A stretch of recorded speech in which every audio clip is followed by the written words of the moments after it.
തന്നെയാണ് ആദ്യം പോകുന്നത്. ജെയ്ക്ക്, അപ്പോൾ പ്രധാനപ്പെട്ട ഒരു ചോദ്യം ആളുകൾക്ക് മുന്നിലുള്ളത് എന്തുകൊണ്ട് തോറ്റു? പുതുപ്പള്ളി 38,000 വോട്ടിന് തോറ്റവനോട് തന്നെ എന്തുകൊണ്ട് നിലമ്പൂരിൽ തോറ്റു എന്ന് ചോദിക്കണം.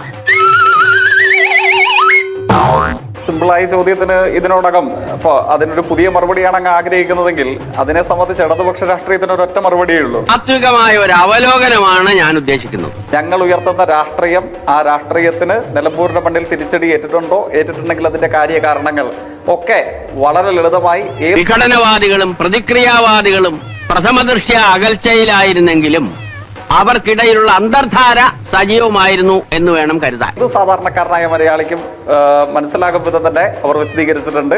എന്തുകൊണ്ട് നമ്മൾ തോറ്റു എന്നുള്ളത് ലളിതമായിട്ട് പറഞ്ഞാൽ എന്താ, ഈ പ്രതിക്രിയാവാദകവും കൊളോണിയലിസവും എന്നൊക്കെ പറഞ്ഞ് വെറുതെ കൺഫ്യൂഷൻ ഉണ്ടാക്കുന്നതിനാ.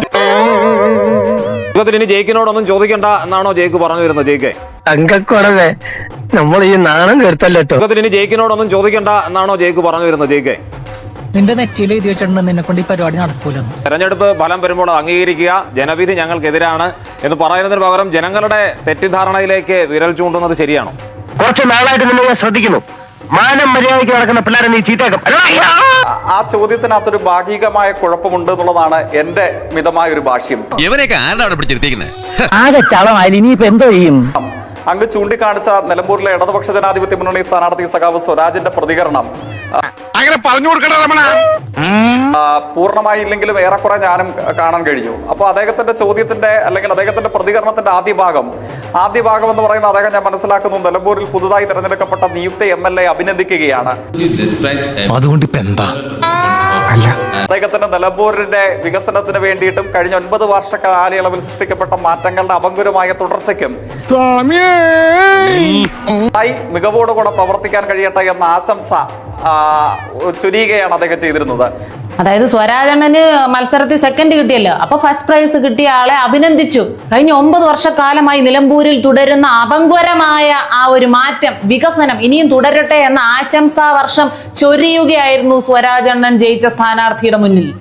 നന്നായി, ഞങ്ങൾ പരാജയപ്പെട്ടതിനെ തുടർന്ന് UDF വിജയിച്ചു. ആ വിജയത്തെ അംഗീകരിക്കുന്നു. കണ്ണീര് തുടച്ചിട്ട് കുറച്ചുകൂടി വിശ്വസിക്കാൻ തോന്നുന്നു. ലൈഫ് പദ്ധതി മുഖാന്തരം വീട് ലഭിച്ച 8,555 ഗുണഭോക്താക്കൾ. എന്തൊരു തള്ളാണോ, തള്ളി മുല്ലപ്പെരിയാർ പൊട്ടിപ്പോ. സാമൂഹ്യക്ഷേമ പെൻഷൻ പ്രതിമാസം ലഭിക്കുന്ന 44,000-ലധികം വരുന്ന സാധാരണക്കാരായ മനുഷ്യന്മാർ. ഇനിയെങ്കിലും നിനക്കൊന്ന് കരഞ്ഞൂടെ? ഒരു തുള്ളി കണ്ണീരെങ്കിലും പുറത്തു വരട്ടെ. നീ ഉള്ളി പൊട്ടി കരയണം, ഞങ്ങൾക്ക് എല്ലാവർക്കും അറിയാം. ഈ വിഷയങ്ങളൊക്കെ തെരഞ്ഞെടുപ്പിൽ നിങ്ങൾ ഉയർത്തിയിരുന്നു. അതൊന്നും തെറ്റാണെന്ന് പറയാൻ ഞാൻ ആളല്ല, അതൊക്കെ ജനങ്ങൾ കേട്ടിട്ടുമുണ്ട്. ദൈവമേ, ഇത് വലിയ പുലിവാലായില്ലോ. ഇതിനാൽ ഗുരുതരമായ പ്രശ്നങ്ങളുണ്ടെന്നും ആ പ്രശ്നങ്ങൾക്ക് ഈ തെരഞ്ഞെടുപ്പിൽ ഉത്തരമുണ്ടാകണമെന്നും കരുതിയതുകൊണ്ടാകണമല്ലോ നിലമ്പൂരിലെ ജനങ്ങൾ നിങ്ങളെ സ്വീകരിക്കാതിരിക്കുകയും ആര്യാടൻ ഷൗക്കത്തിനെ UDF-നെ സ്വീകരിക്കുകയും ചെയ്തത്.